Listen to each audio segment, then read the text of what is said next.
Mi trovo a Porta Savonarola, Padova, con, possiamo dire, l'ultimo anguriaro di Padova. Di Padova. Cioè l'anguriaro è quello che vende l'anguria. Esatto. E questo chiosco è l'ultimo dei chioschi di Padova. Eh sì, perché non siamo più spariti.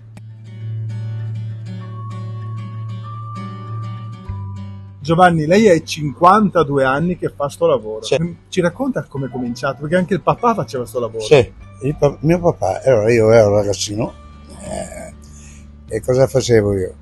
Mio papà ha aperto, la prima anguriata che ha aperto mio papà qua a Padova era in via Sorio, e io ho aperto qua che avevo 24-25 anni. Quindi insomma una vita dedicata alle angurie. Alle angurie.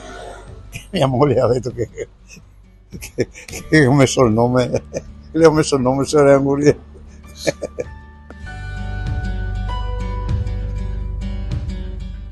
Dopo tanti anni, dici, cosa hai imparato dalle angurie?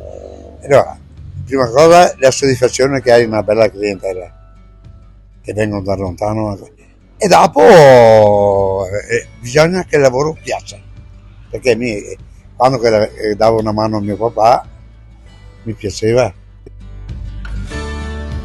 Non c'era come adesso con i bancai, era tutto quanto a refusa. Refusa cosa vuol dire? Che sono sui cami sciolte una a una.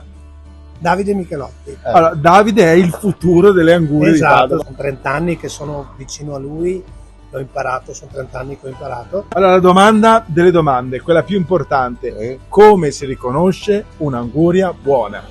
Allora, deve essere uniforme, bella. Facciamola vedere. Eccola Facciamo. qua. Bella, Uniforme, eccola qua. Eccola, bella. Questa qua è una bellissima anguria. Va bene. Poi? Il suono non deve battere come una zucca, perché vuol dire che è troppo fatta. Deve battere come questa qua dietro qua. Eccola qua. Vai.